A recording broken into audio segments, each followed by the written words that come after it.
Et le journal de l'économie, c'est avec vous, Claire Bonichon. Bonjour Claire. Bonjour Natacha. Et on débute avec ces chiffres du chômage en France. Le chômage qui est reparti à la hausse en décembre dernier, mais le bilan est globalement positif pour l'année 2016. Oui, alors le nombre d'inscrits à Pôle emploi en catégorie A a augmenté de 26 100 en décembre. La catégorie A, c'est-à-dire les chômeurs sans aucune activité. Alors cela représente une hausse de 0,8%. Et puis sur l'ensemble de l'année 2016, le nombre d'inscrits en catégorie a reculé de 107 400, ce qui représente là, vous le voyez, une baisse de 3%. C'est une première depuis 2007, mais ce nombre a bondi de plus de 500 000 en 5 ans. Je vous propose d'écouter la réaction de la ministre du Travail après la publication de ces chiffres. Cette baisse inédite depuis 2007 intervient après 8 années de hausse et elle a principalement bénéficié aux jeunes. La ministre française du Travail, et on reste en France avec le démantèlement du groupe Vivarté qui continue, Claire. Oui, la stratégie de montée en gamme du groupe qui avait été engagée en 2007, juste avant la crise, n'a pas porté ses fruits. Endetté aujourd'hui à hauteur de plus d'1 milliard d'euros, le groupe va se séparer du chausseur André et de l'enseigne d'habillement Naf. Par ailleurs, 700 à 800 postes seront supprimés à la Halle aux chaussures. On voit ça avec Olivier Boulinc. L'incrédulité et l'amertume des représentants syndicaux de Vivarté. Le comité extraordinaire vient d'entériner le démantèlement du groupe. C'est un sentiment d'injustice, surtout pour les salariés qui travaillent. Les craintes des salariés ont donc été confirmées. Ainsi, sur les 680 magasins que compte la Halle aux chaussures, 141 vont disparaître avec à la clé près de 800 emplois supprimés. Quant à la marque historique André, elle va être cédée. André, c'est 135 magasins et 786 salariés. Leur avenir reste incertain, même si un repreneur aurait été trouvé. Forcément, dire qu'on n'a pas peur pour son emploi, ce serait mentir. On a tous besoin de travailler, on aime notre travail, donc on a envie de le garder. Un démantèlement morceau par morceau. Après André, Vivarté veut également se séparer de Naf, après avoir déjà mis en vente Koukaï, Chevignon et Patogas. Le groupe aujourd'hui est endetté à hauteur de 1,3 milliard d'euros. Les syndicats dénoncent des erreurs stratégiques. Économiquement, effectivement, on a perdu beaucoup d'argent, mais je pense qu'on est un grand groupe et nos actionnaires veulent simplement un remboursement de la dette et qu'aujourd'hui, on nous met l'accord de coût, mais on nous met en vente. Les syndicats du groupe Vivarté seront reçus dans la journée au ministère du Travail.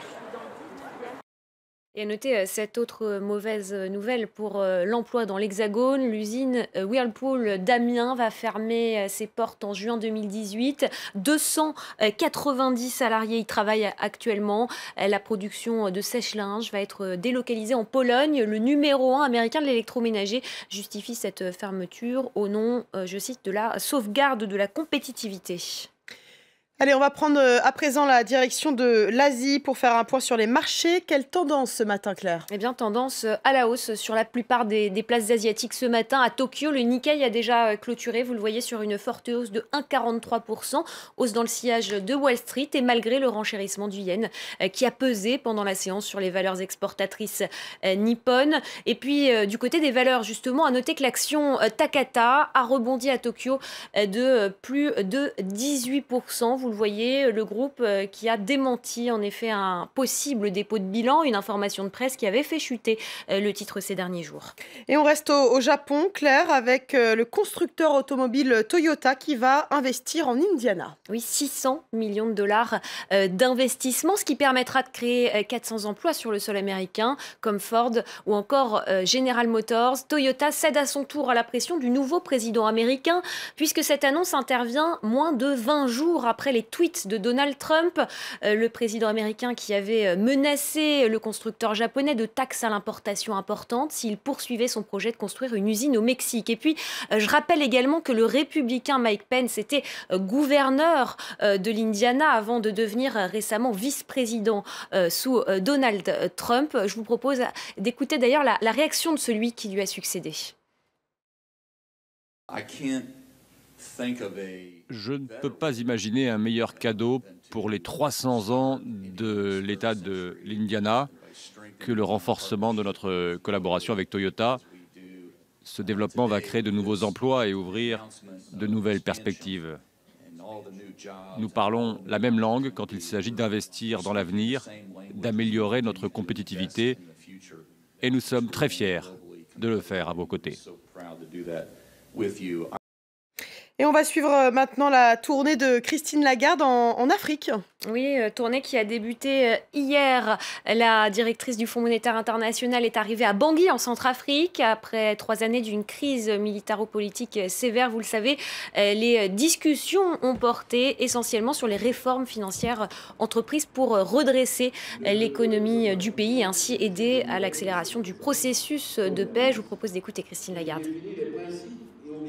Les équipes du Fonds monétaire international viendront à Bangui, travailleront avec les équipes du ministère des Finances, avec les équipes bancaires bien sûr, sous l'autorité du Premier ministre et du Président de la République, pour constater si les engagements qui ont été pris, notamment en matière de gestion des finances publiques, en matière de mobilisation de la ressource, en matière d'affectation des finances publiques à des projets valides, a été respecté.